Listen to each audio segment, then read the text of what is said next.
duas vizinhas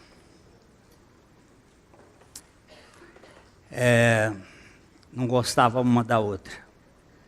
Elas eram vizinhas, mas elas viviam cuspindo na casa da outra quando passava. Inimigas figadais. Sabe o que é inimiga figadal? Inimiga do fígado. Aquele órgão que a águia comia lá no processo de Prometeu. Elas odiavam-se mutuamente. Um dia, uma daquelas vizinhas conheceu o Evangelho. E ao conhecer o Evangelho, alguma coisa aconteceu na sua vida. E ela, saindo na rua, encontrou a outra e disse: vizinha, nós temos sido inimigas por muitos anos. E eu gostaria que a gente pudesse fazer as pazes. Que a gente desaparecesse essa guerra que a gente tem um com o outro. Então a outra ficou pensando, se eu vou pensar sobre isto. No caminho para casa ela pensou e disse, aquela jararaca está aprontando alguma coisa. Mas deixa, preparou uma cesta bem bonita, arrumada, pôs uns papéis e colocou esterco de vaca dentro da cesta. E mandou para a vizinha. A vizinha recebeu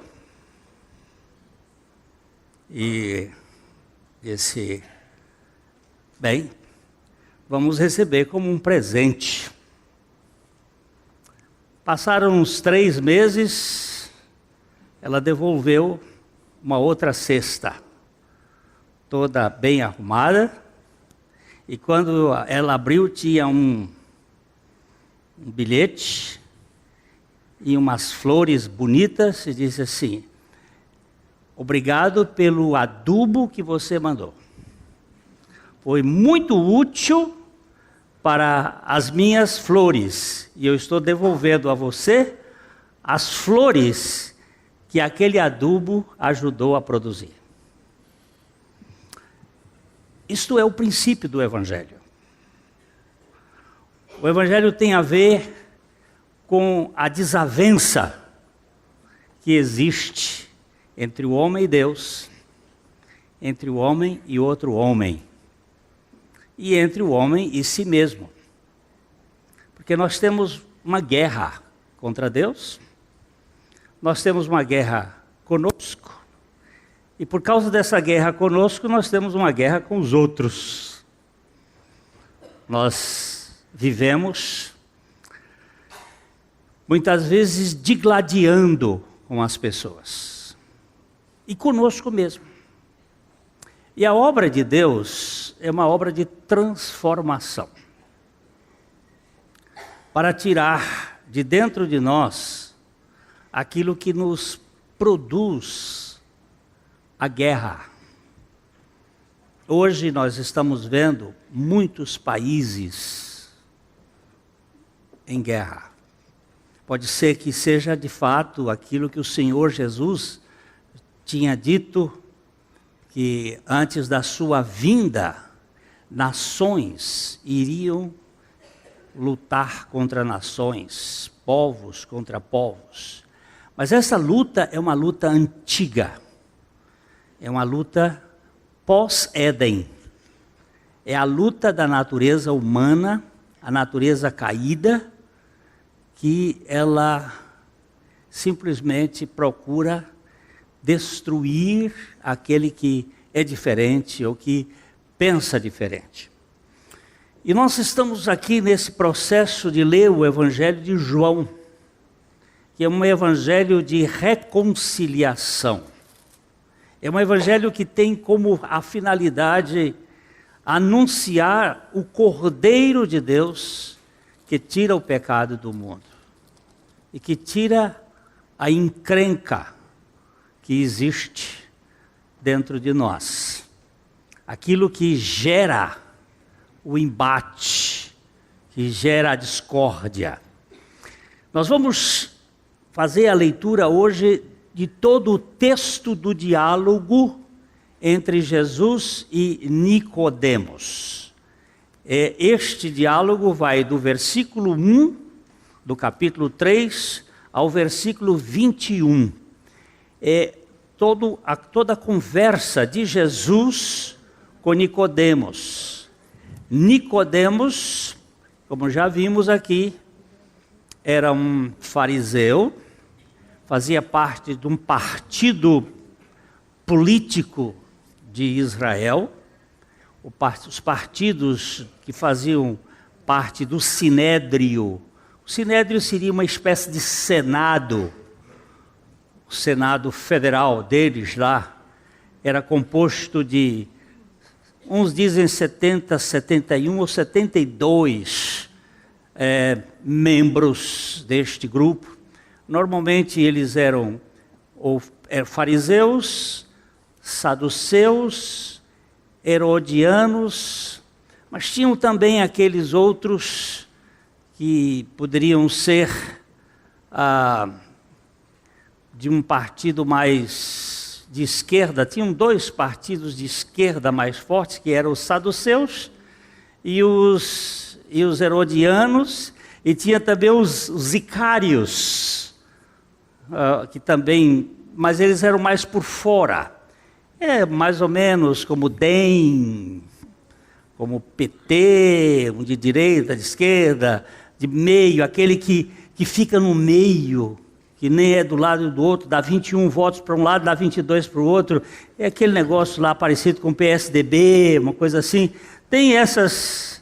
E seriam os partidos da época. Este saduceu, esse fariseu, era de direita, extremamente legalista. A lei estava acima de tudo. E eles eram... ele era uma pessoa que tem um nome grego. Então, a influência do pensamento dele é uma influência possivelmente de judeus da Grécia, porque ele tem o nome de Nicodemos. Não é um nome hebraico. E Nicodemos significa, é a junção de duas palavras da deusa Nike, que nós chamamos hoje Nike. Mas o nome é Nike. É que inglesificaram o nome. Nicodemos. Demos é povo. Aquele que conquista, que vence, que domina o povo. É questão ideológica, política e também filosófico-religiosa. Então este homem foi procurar Jesus. O Marco, que estava há muito tempo fora e que foi lá para o Mato Grosso, andou por lá, para Riba, voltou e hoje ele vai fazer a leitura depois de 15 anos que ele não lê aqui. Eu pedi ao Marco, e aí a gente vai combinar isso aí depois com o pastor Eric, para ele gravar uma Bíblia sem música. Uma Bíblia que seja só o texto. Às vezes eu me distraio com a música que tem de fundo. É bonito, mas às vezes eu me distraio. Eu sou muito para voar. Eu queria uma que tivesse assim limpinha. E a voz dele, vocês vão perceber que tem uma voz privilegiada, a voz de repórter. Então ele vai ler com pausa. Eu vou pedir para ele de vez em quando para parar. Nicodemos, a história dele vai de 1 a 21. Nicodemos visita a Jesus. Havia entre os fariseus um homem chamado Nicodemos, um dos principais dos judeus. Este, de noite, foi ter com Jesus e lhe disse: Rabi, sabemos que és mestre vindo da parte de Deus, Porque ninguém pode fazer estes sinais que tu fazes, se Deus não estiver com ele.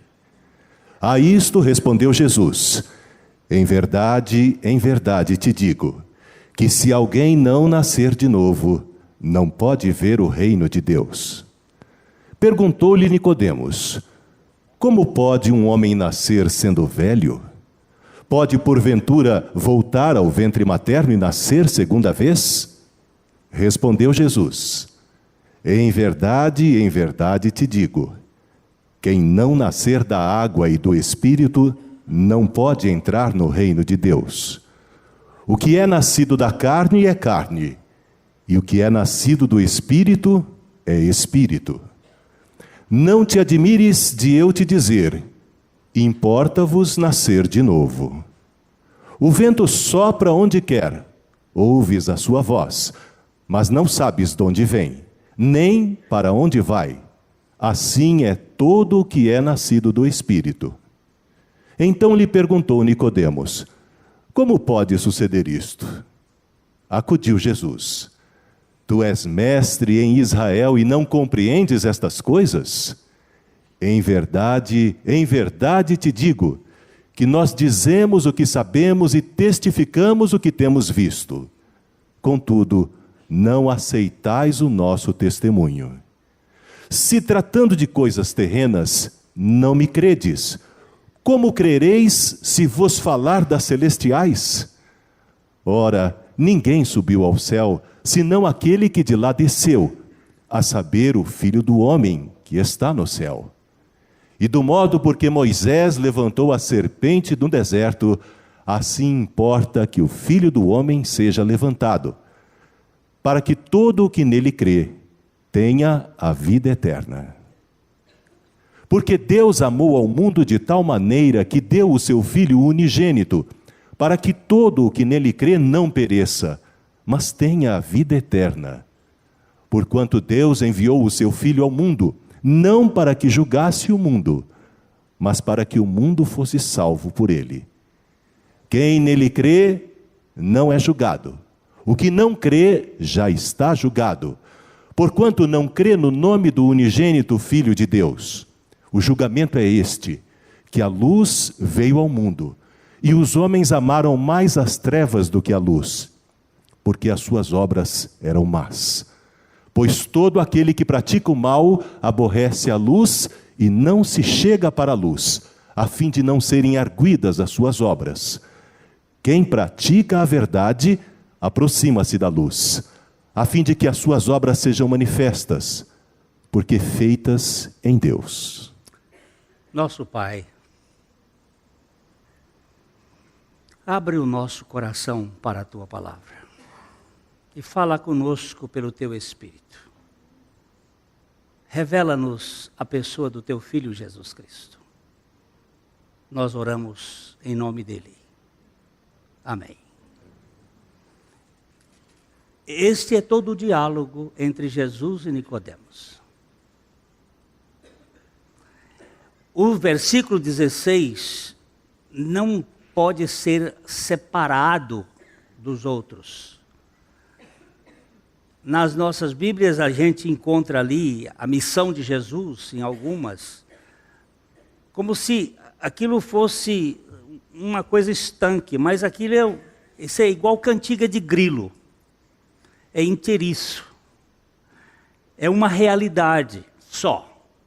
Um homem que vem buscar Jesus de noite, e aí ele faz uma série de afirmações a respeito de Jesus, e ele diz, não, o que você precisa, e que a humanidade precisa, é de um novo nascimento.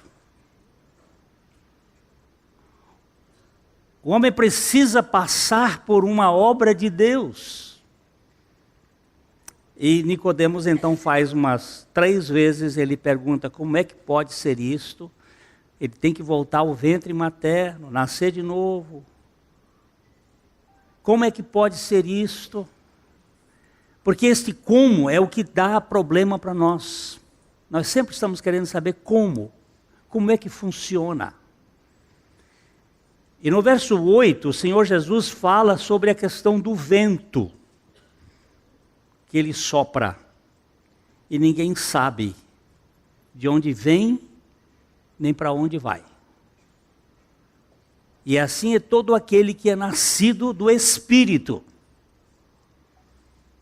Mas como pode? Como é que é isso? Como isso funciona? E Jesus explica nos versos 13, 14, 15, 16, 17, 18, 19, 20, 21, o processo todo. Ele diz aí, por favor, 14, 13. Ora, ninguém subiu ao céu, senão aquele que de lá desceu, a saber, o Filho do Homem que está no céu. Primeiro, é preciso saber que o Evangelho é um movimento de cima para baixo. Todo movimento de baixo para cima é religioso. E o movimento de cima para baixo é evangélico. Quando você quiser subir, exaltação, você quiser subir no sentido de degraus, é a Torre de Babel. É isto que tenta ligar o céu. É o nosso esforço. É a nossa capacidade. As nossas orações, as nossas boas obras, a nossa justiça própria, isto aí é que tenta ligar com Deus. Eu faço. Não que boas obras, orações e justiça não faça parte do Evangelho, que faz. Mas é um pacote de cima para baixo. Ninguém subiu que não tenha primeiro descido. E quem desceu para trazer essa boa notícia e realizar essa obra de redenção, o único foi Jesus. E agora ele diz que este que desceu tinha que passar por um momento, que é esse versículo 14 aqui. E do modo porque Moisés levantou a serpente no deserto, assim importa que o Filho do Homem seja levantado. Agora, este levantado, ele aparece na Bíblia algumas vezes. Ele aparece, por exemplo, no Evangelho de João, no capítulo 8, no versículo 28. Vamos dar uma olhadinha, 8, 28.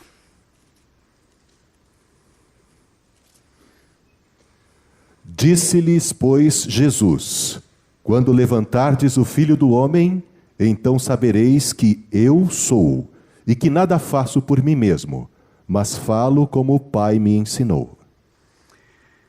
Eu quero chamar a atenção aqui que Jesus disse: quando levantardes o Filho do Homem, então sabereis. Olha bem, então sabereis quem que eu sou.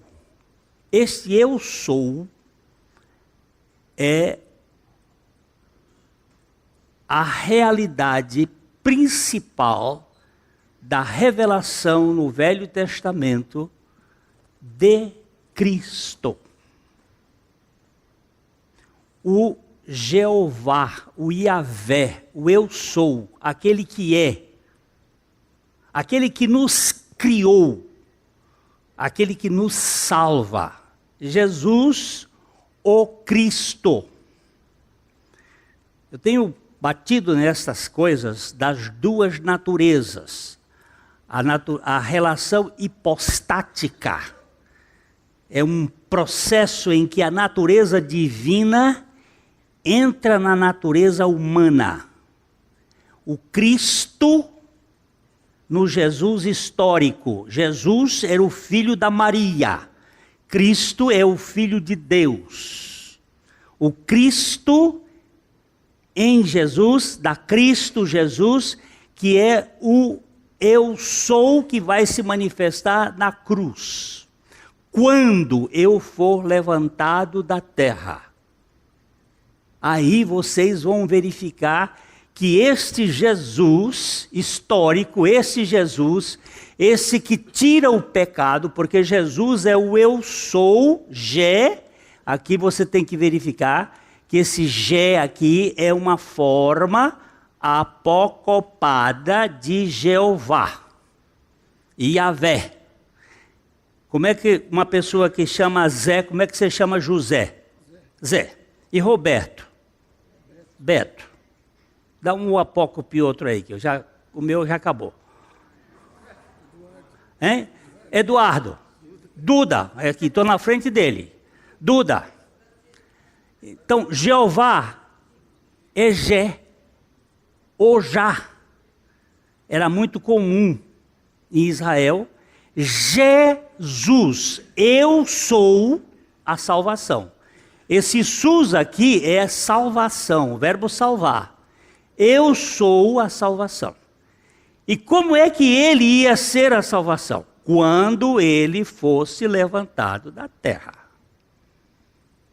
Quando eu for levantado, que hora que ele foi levantado da terra? Na cruz. Na cruz. O levantamento dele da terra. O Jesus, quando ele fosse levantado, as duas naturezas iriam trabalhar juntas. A natureza humana derramando o seu sangue e a natureza divina realizando a obra da justificação, porque tinha que ser um homem perfeito e um Deus humilhado. Vamos dar uma voltinha rápida só para a gente pegar um pouquinho lá em Filipenses, no capítulo 2, no versículo 5, até o versículo 8, 5 a 8.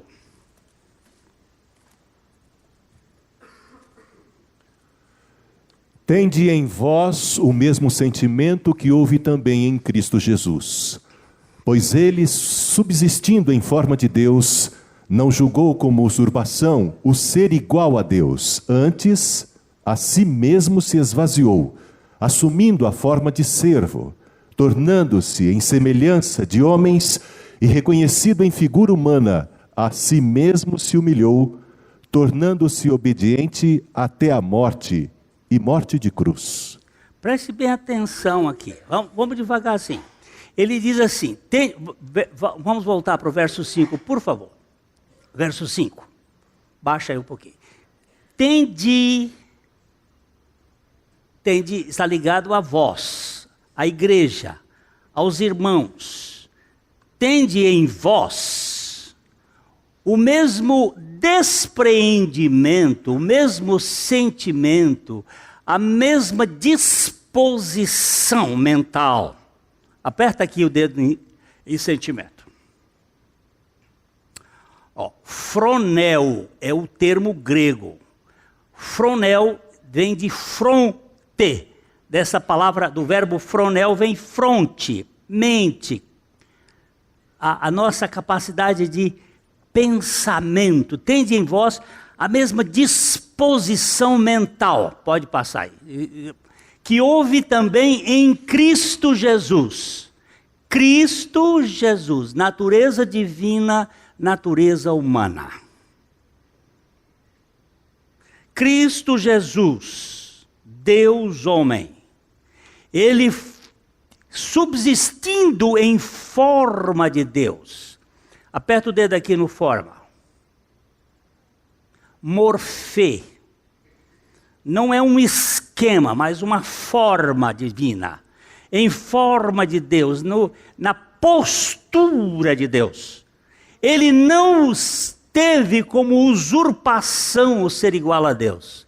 Antes a si mesmo, se esta é a palavra. Aperta ela aqui, kenosis, olha lá. Kenou, que é a palavra kenosis, esvaziou-se. Ontem eu falei para um grupo do Vides e eu fiz uma comparação que me ajuda, a mim, não sei se vai ajudar você. Eu pego um copo d'água lá na beira do Amazonas, lá naquele Amazonão grande, lá perto de Belém, não sei quantos quilômetros ele tem de largura, de um lado você não enxerga do outro. Eu pego aquele copo vazio e encho no rio, e eu digo assim: vou beber o Amazonas. E eu bebo o Amazonas, mas eu não bebo o Amazonas todo. Mas tudo que tem nas águas do Amazonas, no seu sentido de propriedades, eu estou bebendo. Cristo se esvaziou de toda a sua glória, não de sua essência. Ele era 100% Deus. Mas ele estava esvaziado de sua glória, do seu poder. Por quê? Se ele tivesse entrado na natureza humana com todo o seu poder, o corpo de Jesus não aguentaria a presença do Deus Todo-Poderoso dentro dele. Ele teve que se encolher, ele teve que se esvaziar, ele teve que se conter. E ele foi um homem, Jesus, que viveu 100% aqui na terra, dependente 100% do Pai e do Espírito Santo. Ele era totalmente Deus, mas totalmente dependente do Pai. Ele viveu pela fé. E ele diz aqui, ele subsistindo, esvaziou-se, assumindo a forma de servo. Aqui o servo significa que ele não é o Senhor, tornando-se semelhante aos homens e reconhecido em figura humana, a si mesmo se humilhou. Se humilhou. A palavra aqui é que ele virou humus, foi para o pó. Humano é um ser feito do pó. Humano vem do humus. E humilhar é humano que volta ao humus, que se reconhece pó. E ele está dizendo aqui que ele se humilhou. Ninguém o humilhou. Foi ele mesmo que se humilhou, tornando-se obediente até a morte, e morte de cruz. Para dizer morte de cruz significa a morte mais vil que uma pessoa pode passar. Mais vilipendiosa, mais vergonhosa. Ele se submete a tudo isto, neste esvaziamento. Lá na cruz, porém, entretanto, contudo, todavia, ele exerceu o papel de redenção. O Cristo e o Jesus histórico realizando uma salvação em benefício de um crápula. Este crápula sou eu. Eu não posso dizer isso de você, mas o Espírito Santo pode dizer quem é você, com mais clareza. Que é nós sairmos da autoconfiança para a confiança no alto, que desceu para nos libertar de nós mesmos. Eu digo, na minha percepção, eu quero colocar dois textos ainda aí, que é João 5:19 e João 5:30. João 5:19, para mostrar que Jesus foi um homem que viveu inteiramente. Quando eu falo Jesus, você entende a natureza humana, onde o Cristo estava, e este Cristo estava dependente inteiramente da ação do Pai. Preste bem atenção no que diz o versículo 5:19 de João. Então lhes falou Jesus: em verdade vos digo que o Filho nada pode fazer de si mesmo, senão somente aquilo que vir fazer o Pai. Porque tudo o que este fizer, o Filho também semelhantemente o faz. Prestou atenção? Ele diz que o Filho nada pode fazer de si mesmo. Então, Quem foi que fez aquele milagre de transformar água em vinho? Quem fez? O Pai. O Pai através dele. Ele dependeu do Pai. Eu nada fiz de mim mesmo. Ele era dependente. Por isso que quando você vai verificar na Bíblia que Jesus é o autor e o consumador da fé, ele não diz que o Cristo é autor e consumador da fé, mas Jesus.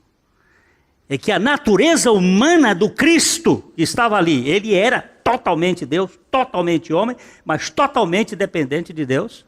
Ele viveu por fé absoluta no poder de Deus. Isso é lindo demais.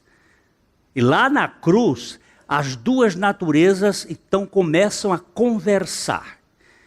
As 7 linguagens, os 7 discursos da cruz, são os 7 discursos das naturezas humana e divina, falando ali, Pai, perdoa-lhes porque não sabem o que fazem. Pai, natureza divina, tenho sede, natureza humana.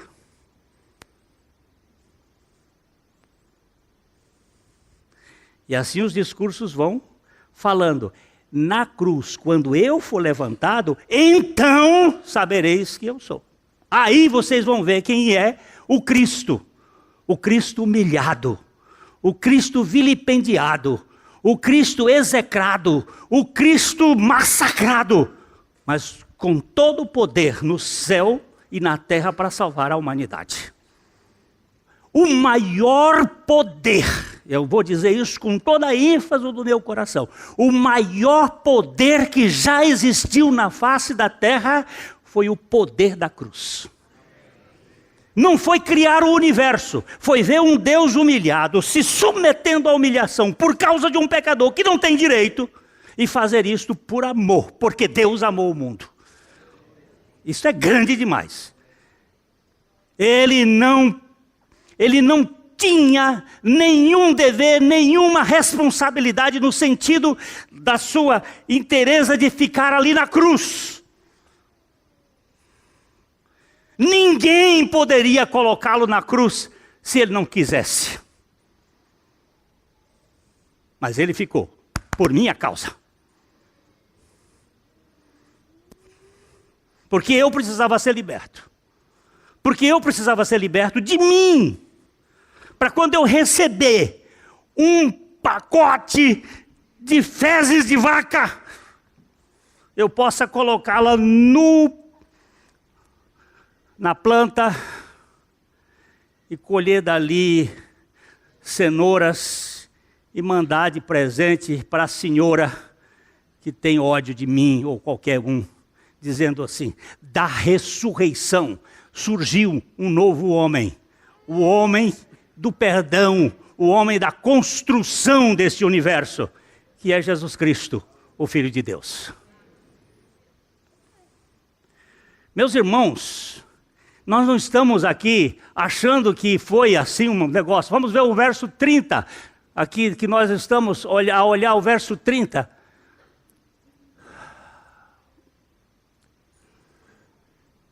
Eu nada posso fazer de mim mesmo. Na forma porque ouço, julgo. O meu juízo é justo porque não procuro a minha própria vontade, e sim a daquele que me enviou. De novo ele está dizendo, eu nada faço, eu nada posso fazer de mim mesmo. Mas quando ele foi levantado, lá na cruz, ele veio buscar e salvar judeu, samaritano, grego, romano, as famílias da terra. Porque em Abraão, ele disse, em Abraão, eu tenho uma bênção para todas as famílias da terra. livro de Gênesis, no capítulo 12, onde aparece esta profecia pela primeira vez, vem depois do capítulo 11. O capítulo 2 vem depois do capítulo 11. E no capítulo 11 fala das 3 famílias da terra. Quais são as 3 famílias da terra? A família de Cão, a família de Jafé e a família de Sem. Eram 3 as famílias. Daí, dessas 3 famílias é que geram esse mundo de gente. Vale a pena alguém que ouvir uma mensagem, eu não me lembro agora qual é a mensagem do Dr. Christian Shen. Ele faleceu essa semana passada, aos 80 anos. Um dos belos expositores da palavra de Deus, em que ele pega as famílias de Sem, Cão e Jafé e coloca no mundo, entre chineses, russos, entre o pessoal da Turquia, e vai por lá misturando as famílias da terra. E dentro das famílias da terra, Deus selecionou a família de Sem. E dentro da família de Sem, Deus selecionou a família de Terá. E dentro da família de Terá, Deus selecionou Abraão. E dentro da família de Abraão, Deus selecionou Isaac. E dentro da família de Isaac, Deus selecionou Jacó. E dentro da família de Jacó, Deus selecionou Judá. E dentro da família de Judá, Deus escolheu Jesus. Senão eu vou aqui passar a noite toda puxando os escolhidos de Deus e até chegar a Jesus. Mas Jesus chegou, desceu, para buscar gente como eu e você. E ele foi levantado. E quando ele foi levantado, foi no contexto dos gregos que quiseram vê-lo. Ele disse: agora eu vou atrair todos. Eu não vou atrair só judeu, eu vou atrair grego também a mim. E quando eu for levantado, todos atrairei a mim. Isto dizia, significando de que gênero de morte havia de morrer. Qual foi a morte que ele morreu? Morte de cruz. E morte de cruz, como é que a pessoa fica? Levantada da terra, em cima de um poste. E quando ele foi levantado, ali estava eu, naquele pacote. Como é que eu sei disso? Eu criei. Para que todo aquele que nele crê tenha vida eterna. Todo aquele que nele crê tenha vida eterna. Vamos dar uma lidinha no João ainda, no João 12, 32 e 34. Não podemos esquecer o 34, tá? O 32. E eu, quando for levantado da terra, atrairei todos a mim mesmo. Eu atrairei todos. Esse todos aqui está ligado com todas as famílias da terra.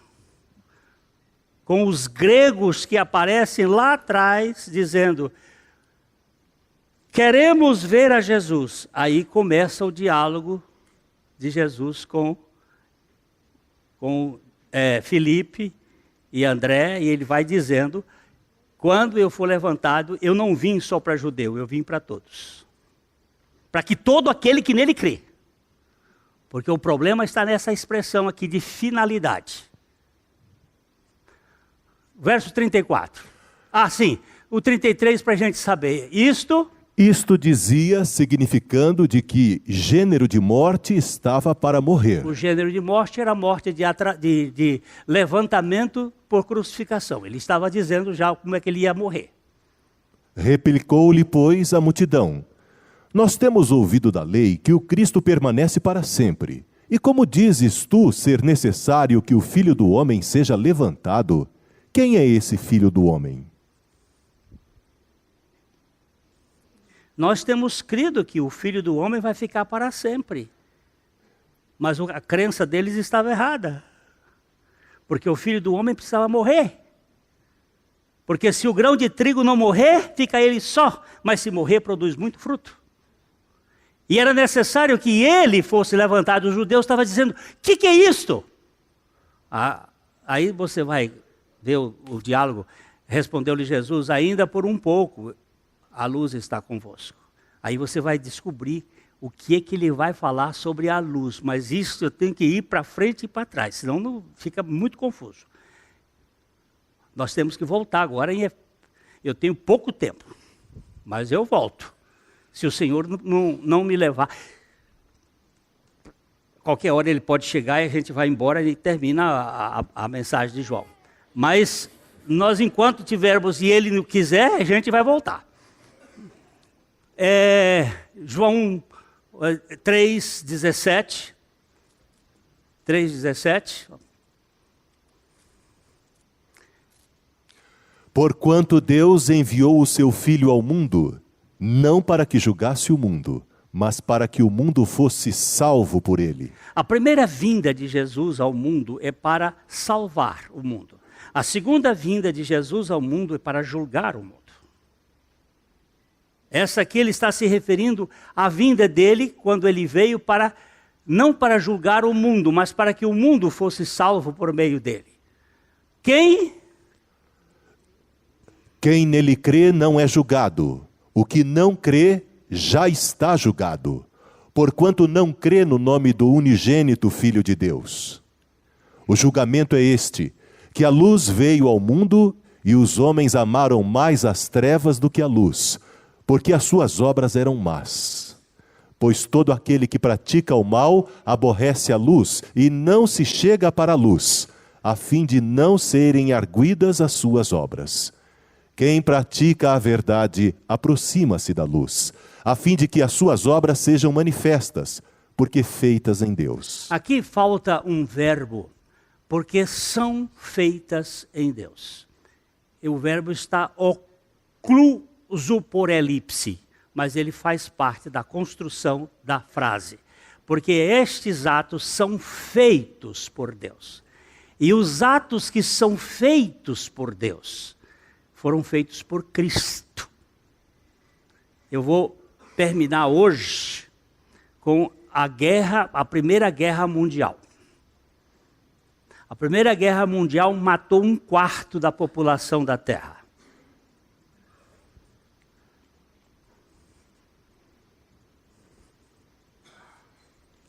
Vocês se lembram dessa guerra?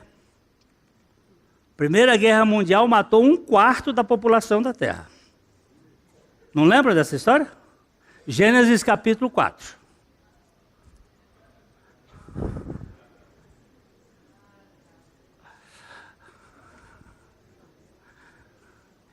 Havia um pai, uma mãe e 2 filhos.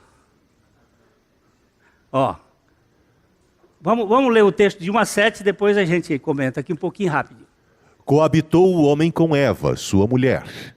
Esta concebeu e deu à luz a Caim. Então disse, adquiri um varão com o auxílio do Senhor.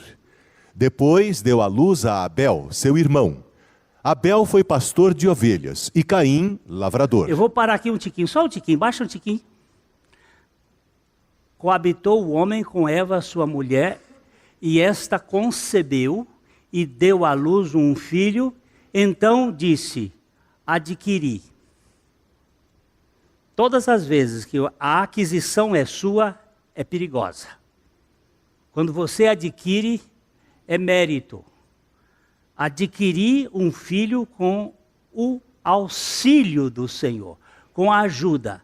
Quem é aqui o principal personagem? O principal personagem é Eva. Ela adquiriu um varão e o Senhor foi o coadjuvante. Ele foi o auxiliar. Deus te ajude, meu irmão. Não me diga isto nunca. Quando você for dizer, diz assim, Deus te guie. Aí eu estou certo. Quando Ele me guia, eu estou seguro. Mas Deus me ajudar, não. Eu não quero que Deus me ajude. Essa afirmação bota Deus em segundo lugar. Eu faço e Deus me ajuda. Isso é uma forma sutil de nós colocarmos Deus em segunda classe. Deus te guie, Deus te conduza, Deus te dirija, e não Deus te ajude. Adquirir. Agora, quando ela tem o filho Abel, ela deu à luz o filho, seu irmão Abel, e não tem mais nenhum comentário. Foi porque até o nome Caim significa uma aquisição, uma flecha que ela atirou e caiu no alvo. E o nome Abel significa um sopro. Isso aí tem a ver com o vento. Ninguém sabe de onde ele vem, nem para onde ele vai. É o sopro de Deus, é a dádiva de Deus, é a bondade de Deus. Depois diz que Abel foi pastor de ovelhas e Caim lavrador. Se você for estudar com cuidado, capítulo 3, você vai ver que da terra o homem tirará o seu produto com o suor do teu rosto. Mas se você ler ainda a Bíblia, você vai descobrir que naquele tempo o pastor de ovelha não fazia nada. Porque não havia predadores. Eu estou falando antes do dilúvio, estou falando segundo a Bíblia. Não estou falando de antropologia, nem de biologia, nem de coisas da ciência. Estou falando de Bíblia. E na Bíblia, o pastor de ovelha simplesmente passeava com as ovelhas nos jardins, nos campos. Ele não tinha que fazer nada. Toda ovelha, todo animal era herbívoro. Não havia lobo comendo ovelha. O que o pastor ia fazer? Aconteceu que no fim de uns tempos, trouxe Caim do fruto da terra uma oferta ao Senhor. Trouxe de onde? Do fruto da terra. Como é que ele adquiriu isso do fruto da terra? Com o suor do seu rosto. E aí nós vamos verificar os dois líquidos o mentor da religião e o mentor do evangelho. O líquido que faz a religião é o suor. E o líquido que faz o evangelho é o sangue. O suor, você tem que escorrer. E o sangue, o substituto morre no seu lugar. E aí você oferece. Então veja. Abel, por sua vez, trouxe das primícias do seu rebanho e da gordura deste. Agradou-se o Senhor de Abel e de sua oferta. Não agradou-se o Senhor da oferta e de Abel. Agradou-se de Abel e da sua oferta. Por que essa ordem está desse jeito? Porque Abel seguiu segundo aquilo que havia sido revelado no primeiro sacrifício.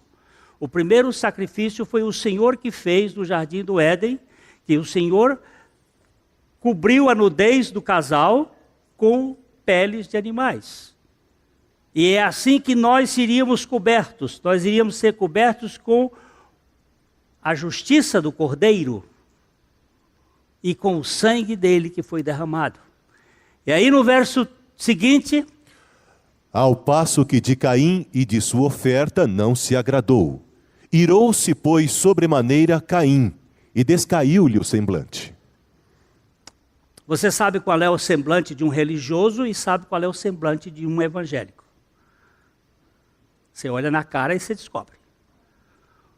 O religioso está sempre com a cara fechada, querendo fazer a coisa, e o evangélico está descontraído. O do evangelho ele diz assim: Deus já fez tudo, eu estou da graça soberana de Deus que me perdoou de todos os pecados. Ele é leve.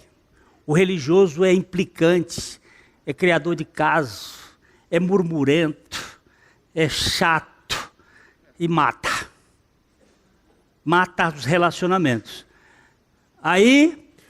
Então lhe disse o Senhor: por que andas irado e por que descaiu o teu semblante? Se procederes bem, não é certo que serás aceito? Se todavia procederes mal, eis que o pecado jaz à porta, o seu desejo será contra ti, mas a ti cumpre dominá-lo. Aqui você vai encontrar a regra ou o princípio da redenção. Se procederes bem, aí você tem que ir lá no João, que o homem não troca mal por bem, mas mal por verdade. Vamos voltar lá no João. Eu estou vendo que o meu tempo acabou e o João 3, 19 e 20. Não, 19, 20. 20.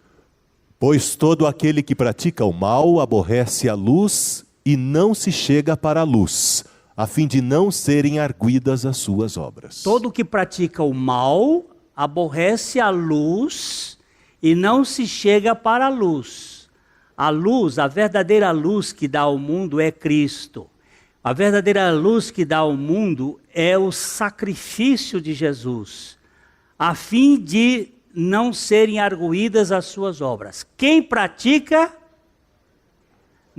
mal, verdade, não é mal e bem, porque o bem foi feito pelo Cordeiro.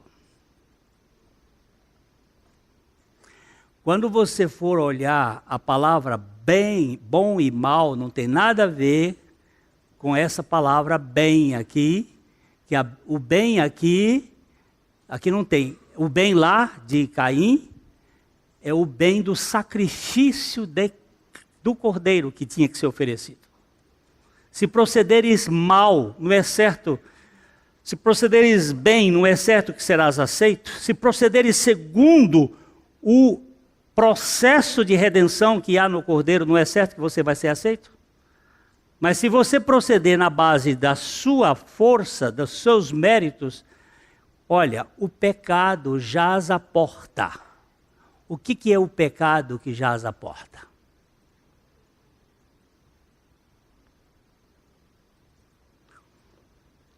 O tempo acabou, mas eu vou voltar aqui. O pecado jaz à porta. Onde é que está o pecado aqui? O pecado jaz à porta. Esta palavra aqui, dá um apertãozinho nessa palavra aqui. Esta palavra aqui é a palavra chatá.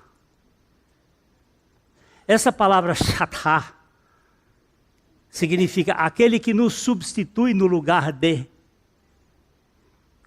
Quando você matava um cordeiro, aquele cordeiro era chamado de pecado. Porque ele estava no lugar do pecado. Ele morria pelo pecador. Então ele era o nosso substituto. E aí vamos ler em 2 Coríntios 5, 21, essa substituição do pecado jaz à porta, como aquele que vai ser o nosso substituto. 2 Coríntios 5, 17. 2 Coríntios 5, 21. Aquele que não conheceu o pecado, ele o fez pecado por nós, para que nele fôssemos feitos justiça de Deus. Aquele que não conheceu o pecado, quem é? Jesus. Ele o fez pecado, ele é quem? Deus. Ele o fez pecado. Ele não era pecador, mas ele era pecado, ele era um chatá. Ele é aquele que morria no nosso lugar. O pecado está aí. A ovelha do pecado, seu Caim, está bem aí na tua porta. Cumpre a ti pegá-la e oferecê-la em sacrifício por você, e você será livre. Não é o seu sacrifício, é o sacrifício do Senhor Jesus Cristo. É o sacrifício dele que me tira todo o pecado. Porque o sangue de Jesus, o seu Filho, nos purifica de todo o pecado e do pecado todo. Não só de todo o pecado, mas do pecado todo. Isso é escachapante. Você sabe o que significa escachapante? É quando um time de futebol dá uma surra no outro, não de 3-1.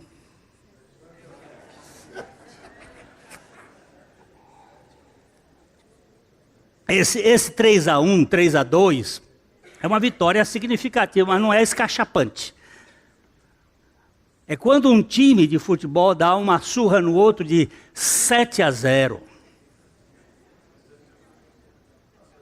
Aí é um negócio que não tem como. É uma violência. É isso aqui. A verdade da cruz de Cristo é escachapante para nós, porque não sobra nada.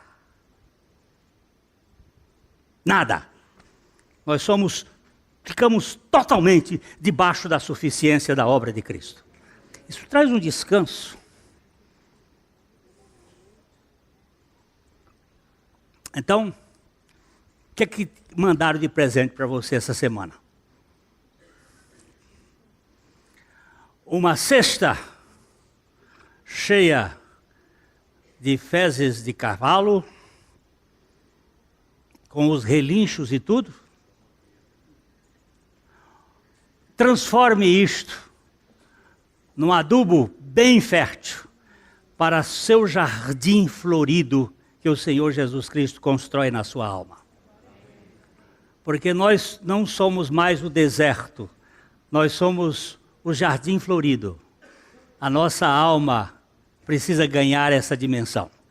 Eu estou terminando essa parte, que eu ia andar um pouquinho mais dali para frente, porque o versículo seguinte diz assim: depois disso foi Jesus para a Galileia. Ele saiu da Judeia. E aí começa o ministério dele, segundo João, na parte da Galileia. Mas eu ainda vou mexer um pouquinho mais nesse negócio, se o Senhor quiser, domingo que vem. Ok? Que o Senhor nos dê graça para nós dependermos inteiramente da suficiência do Senhor. Que a gente não fique aí, tentando se apresentar digno diante dele, porque a nossa dignidade é o que o Senhor fez por nós. Eu vou deixar para domingo que vem para a gente falar das bodas do filho, que o pai fez o casamento, aquele casamento tão rejeitado pelos nobres. Ok? A Livraria PIB Londrina procura selecionar cuidadosamente seus títulos e autores a fim de oferecer um conteúdo alinhado com o Evangelho de Jesus Cristo. Bíblias, livros de teologia, devocionais, literatura infantil, biografias, comentários bíblicos e muito mais. Dispomos também de um acervo de CDs e DVDs das mais de 5.000 mensagens ministradas na Primeira Igreja Batista em Londrina. Visite a Livraria PIB Londrina e conheça ainda mais. Livraria PIB Londrina, de segunda a sexta, das 13h30 às 18 horas. Endereço na Avenida Paraná, 76A, próximo ao Calçadão, bem no centro de Londrina. Ligue para 3372-8921 ou acesse o site www.livrariapiblondrina.com.br.